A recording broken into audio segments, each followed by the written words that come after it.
올해 첫 주에 로마서를 시작하면서 이 책은 어떻게 죄인이 의인이 되는가, 또 마귀의 자녀가 어떻게 하나님의 자녀가 되는가 라는 귀중한 구원의 역사를 논증한 책이고, 달리 말하면 하나님이 세상을 이처럼 사랑하신 사랑의 연애 편지이자 죄와 죽음에 당면한 인류를 그 절망에서 불러내시는 예수도의 복음을 통해서 사망을 치료하시는 은혜의 묘약이라고 소개를 해도 지나치지 않을 것이다, 그렇게 말씀을 드린 바 있습니다. 죄인이 구원 얻는 놀라운 방법을 오늘 이 말씀에서 마무리하면서 어느 시대나 어느 지역을 막론하고 이 귀한 하나님의 사랑을 왜곡시키는 자들에 대한 경계와 바울과 함께 이 편지를 쓰고 있는 사람들의 안부를 전한 후에 인류를 구원하시는 하나님의 신비인 이 계시의 오묘함을 감탄하는 고백으로 찬양하면서 이 로마서를 마감하는 그런 내용들을 여러분들이 함께 읽었습니다.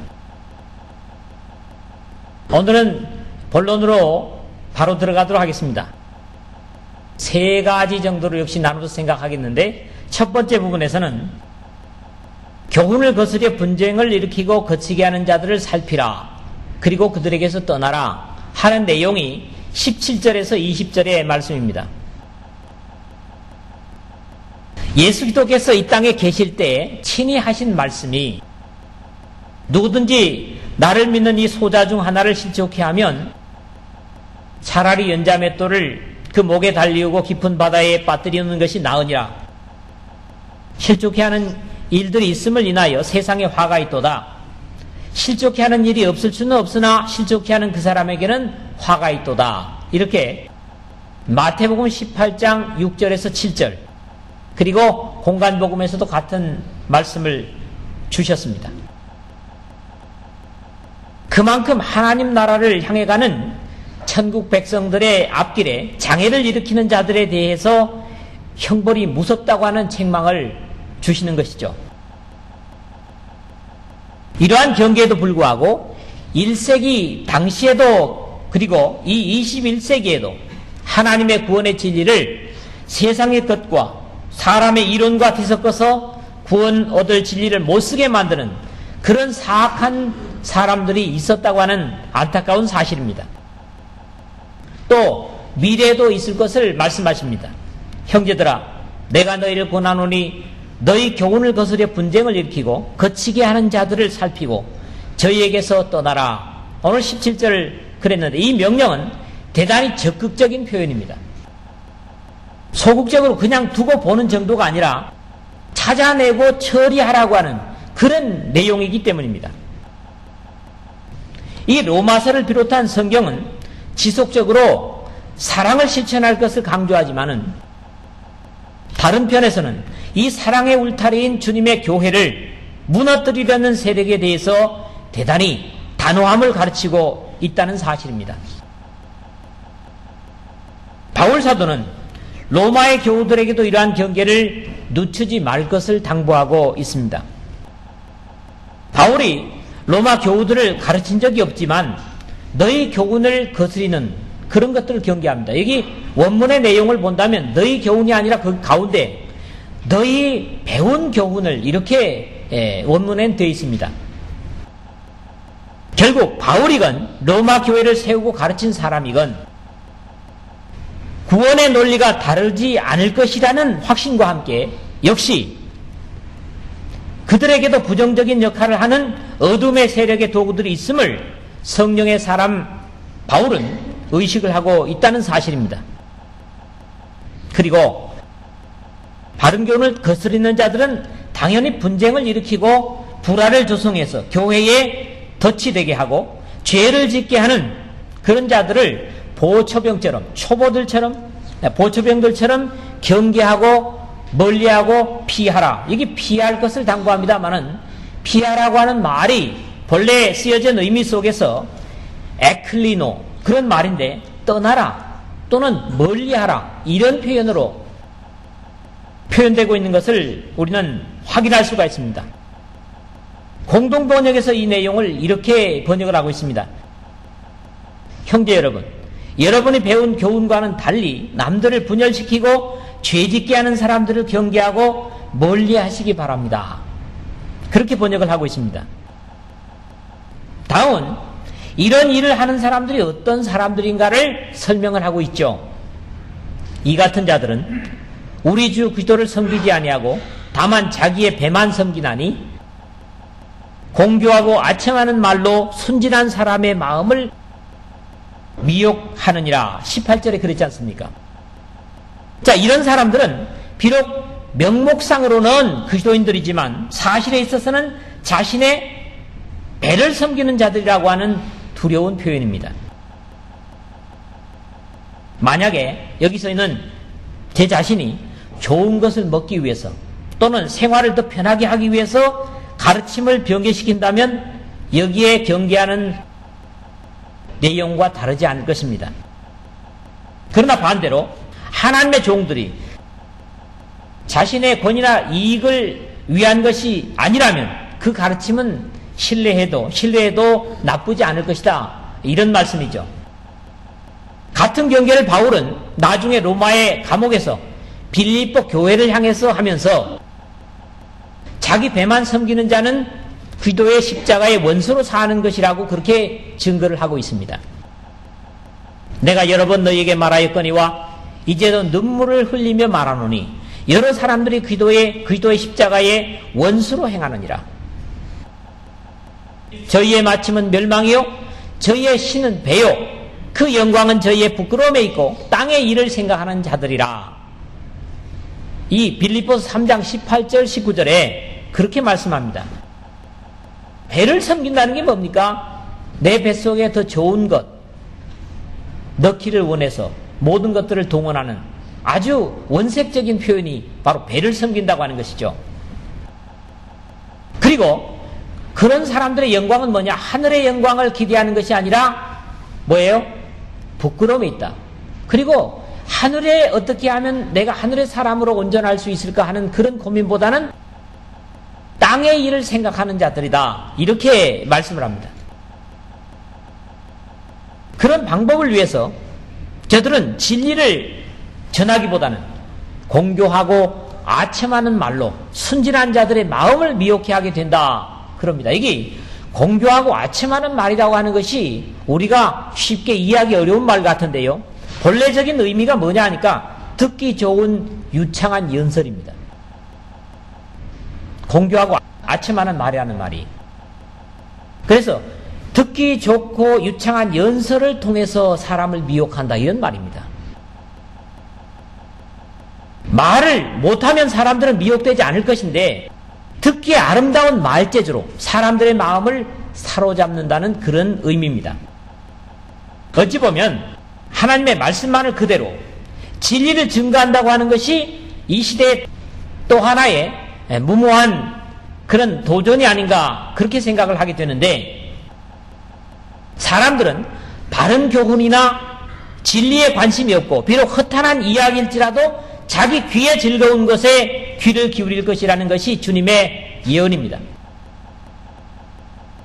디모데후서 4장 3절에서 4절의 내용들을 여러분들이 참고로 하시면 그런 부분들을 성경에서 확인할 수가 있습니다.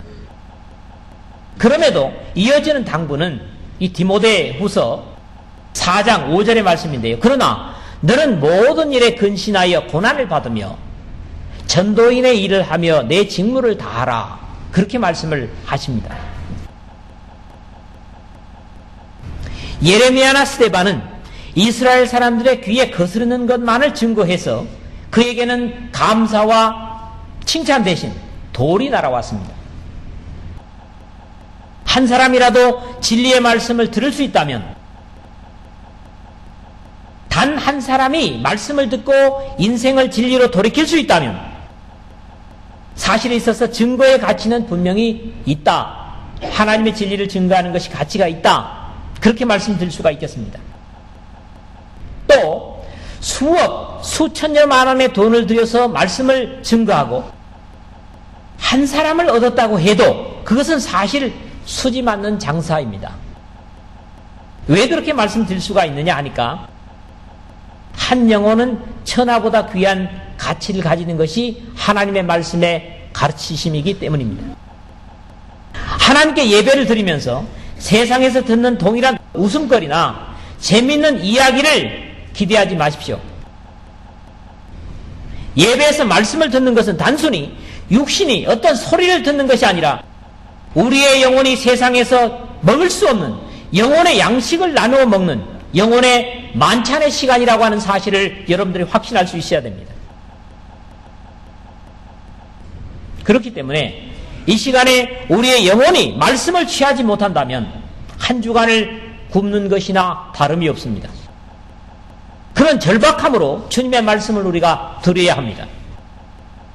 예배의 중심은 십자가에 우리를 위해서 한 번으로 영원한 희생 제물이 되신 예수 그리스도의 죽음을 기념하는 것만으로도 물론 하나님의 가득한 사랑을 감격으로 누릴 수 있는 것이 사실이지만 주님의 참된 진리를 들을 수 있는 것은 사실 예배에 있어서 덤입니다. 저는 내년에도 앞으로도 여러분들의 영혼의 식탁을 다른 어떤 세상의 별미가 아닌 하나님의 진리의 말씀으로 만찬을 준비하는 데 최선을 다할 것입니다. 바울사도는 거짓에 대한 엄중한 경계를 하면서도 순종하는 자들에 대한 칭찬에는 역시 인색하지 않습니다. 너희 순종함이 모든 사람에게 들리는지라. 그러므로 내가 너희를 인하여 기뻐하노니 너희가 선한 데 지혜롭고 악한 데 미련하기를 원하노라. 19절에 그랬죠. 로마로부터 들리는 좋은 소식은 진리에 대한 순종이 바울이 있는 아가야뿐만 아니라 마케도니아 그리고 아마 소아시아 이런 여러 지역의 사람들에게 들리는 것 같습니다. 형제들아, 지혜에는 아이가 되지 말고 악에는 어린아이가 되라. 지혜에 장성한 사람이 되라. 오늘 20절에 그랬는데요. 하나님은 예레미야를 통하여 오히려 그렇지 못한 백성들을 향해서 탄식하심을 듣습니다. 내 백성은 나를 알지 못하는 우둔한 자요 지각이 없는 미련한 자식이라. 악을 행하기에 지각이 있으나 선을 행하기에는 무지하도다. 이렇게 예레미야서 4장 22절에 탄식하는 말씀을 듣습니다. 이렇게 되었을 때 어둠의 세력을 이기고 견고히 설 수가 있을 것인데 평강의 하나님께서 속히 사단을 너희 발 아래 상하게 하시리라. 우리 주 예수님의 은혜가 너희에게 있을지어다. 20절에 그랬는데 이것은 이미 모든 하나님의 백성들에게 보장된 것이지만 우리의 믿음의 삶이 그 은혜에 합당치 못해서 사탄이 득세하고 평강을 잃는 그런 현실을 안타까워하는 모습을 보는 것입니다. 로마 교회에 사탄의 역사가 어떤 것이었는지는 모르지만 선을 행하는 데 용맹하고 악을 행하는 데는 어린아이처럼 무력한 성령의 사람들이 될 때 당연히 사탄은 그러한 사람들의 발 아래 수치를 당하게 될 것이고 십자가를 인한 구원의 은혜는 보다 많은 사람들에게 영광스럽게 나타날 것이다. 이런 확신을 바울은 로마 교회와 우리에게 증거하고 있는 것을 듣습니다. 두 번째, 오늘 21절에서 24절입니다. 자, 이제까지 로마에 있는 하나님의 가족들의 안부를 물은 지난 시간에 우리가 그런 내용을 봤죠. 바울은 이제 자신과 함께 같은 믿음으로 헌신하며 믿음 안에서 함께 그리워하는 사람들의 평안을 로마 교회에 전하는 내용이 두 번째입니다. 믿음의 아들인 디모데를 나의 동역자라고 그렇게 소개를 하는 것을 주저치 않습니다. 자신과 함께 있는 이들의 신앙 속의 귀중한 역할을 소개하는 것 역시 바울의 겸손과 격려를 확인할 수 있습니다. 자신의 친척이라고 하는 세 사람의 유대 이름을 가진 사람들과 어떤 이유에서든지 이 로마서를 받아서 기록하고 있는 더디오도 이 편지를 자신이 받아쓰고 있다는 감격으로 고백하고 있습니다. 바울이 아마 시력이 좋지 않아서 다른 사람으로 하여금 글을 받아쓰게 하지 않았겠는가 그런 예상들이 있습니다만은 어째서 이 더디오가 우리말로는 참 답답한 사람 같아요. 그렇죠? 글 쓰는 게 더디오. 그럴 수 있잖아요. 근데 어쨌거나 이 드디어라는 사람이 지금 바울 사도의 말씀을 기록을 하고 있으면서 그 바울이 기록해야 될 것을 자신이 기록한다는 사실조차도 감격을 하고 있다고요. 그 뭡니까? 하나님 앞에 사용되고 있다고 하는 사실에 대해서 감격을 가지는 그런 모습을 본다고 하는 겁니다. 한 주님이신 예수 그리스도의 십자가를 인한 확신과 감사를 늘 고백하고 나누는 사람들은 단순한 도구라는 범위를 넘어서 진리에 기여한다는 확신과 감사로 서로를 귀하게 여기고 또 높여주는 겸손과 자신의 역할에 대한 감격을 고백하게 되는 것을 오늘 여기서도 우리가 본다고 하는 겁니다.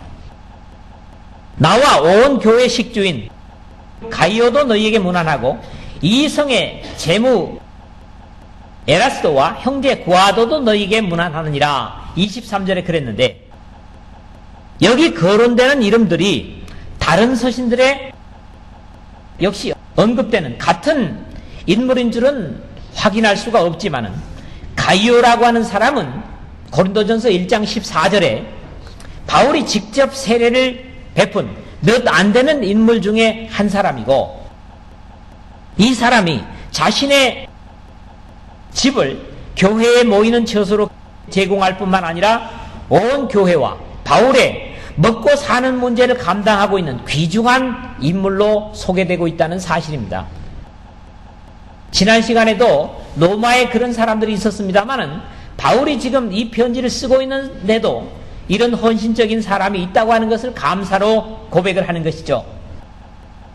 사도행전 8장 26절에 부터 나타나는 빌립을 통해서 거듭난 사람이 에티오피아의 지금 우리나라 행정기관이라면 아마 재정경제부 장관쯤 되었던 사람이고 바울과 함께 고린도 교회의 일원인 에라스도도 고린도인지 아니면 이 아가야의 전체 도성인지 모르지만 재물을 책임지는 관직의 인물인 것으로 바울이 소개를 하고 있습니다. 지난 시간에 로마 교회 구성원들의 다양성을 이야기했던 것처럼 당시에 사람들로부터 천대를 받던 노예 출신들이 믿음 안에서 그 지위가 회복되는 일이 일반적일 뿐만 아니라 동일하게 높은 지위의 관료들도 복음을 듣고 믿어서 자신들의 세상적 지위보다 하나님의 자녀라는 지위를 더 귀중하게 생각해서 기꺼이 낮은 자리에 함께 처하는 아름다운 믿음의 모습을 이 문안 가운데서 확인하게 됩니다. 앞에서 너희가 선한데 지혜롭고 악한데 미련하기를 원하노라 19절 하반절에 그렇게 말씀을 했던 자연스러운 모습이 바로 이런 것일 것이다 이렇게 이해를 합니다. 히브리서 기자는 믿음의 사람들의 자세를 표현하기를 혹 비방과 환난으로서 사람에게 구경거리가 되고 혹 이런 형편에 있는 자들로 사귀는 자 되었으니 너희가 갇힌 자를 동정하고 너희 산업을 빼앗기는 것도 기쁘게 당한 것은 더 낮고 영구한 산업이 있는 줄 알미니라. 히브리서 10장 33절에서 34절입니다. 사실 하나님 아버지와 예수 그리스도의 사랑이 아니었다면 이런 일은 땅에서 있을 수 없었을 것입니다. 더 나았고 영구한 산업이 있는 줄 알미 아니라면 왜 자신에게 이익이 되지 못하는 낮고 천한 사람들과 어깨를 나란히 할 그런 어리석은 사람들이 있겠느냐는 거죠. 하늘의 영광을 기대하지 않는다면 땅에서 이런 모습은 교회가 아니면 찾아볼 수 없다는 거지요. 예수께서 가라사대 내가 진실로 너희에게 이르노니 나와 및 복음을 위하여 집이나 형제나 자매나 어미나 아비나 자식이나 전토를 벌인 자는 금세에 있어 집과 형제와 자매와 모친과 자식과 전토를 100배나 받되 핍박을 겸하여 받고 내세의 영생을 받지 못할 자가 없느니라. 마가복음 10장 29절에서 30절의 말씀인데 빈부 귀천이 하나가 되고 그러면서도 전혀 삐걱거림이 없이 화평과 기쁨이 충만한 그곳에 바로 예수께서 피를 값주고 사신 교회라는 그런 모습을 보는 겁니다. 우리 모두 이렇게 하늘의 가치를 가지고 자신과 우리 교회 가족들을 사람들에게 바울처럼 자랑스럽게 소개하고 또 자랑할 수 있는 그런 저와 여러분 되시기를 주님의 이름으로 부탁을 드립니다. 세 번째, 마지막으로 25절에서 27절의 말씀입니다. 바울 사도는 이 로마서를 마무리하면서 역시 복음의 신비와 은혜를 고백하는 것으로 이 거룩한 편지를 닫고 있습니다. 나의 복음과 예수 그리스도를 전파함은 영세전부터 감추었다가 25절에 했는데 바울은 복음을 늘 자신과 함께 취급하고 있습니다. 나의 복음이라는 거죠. 나의 복음. 이 고백은 자신이 곧 복음을 위해서 있는 자고 복음은 자신의 것이라는 신앙적인 표현입니다. 다른 사람들의 복음이 아닌 내 복음 또는 나의 복음이라고 말하기 때문입니다.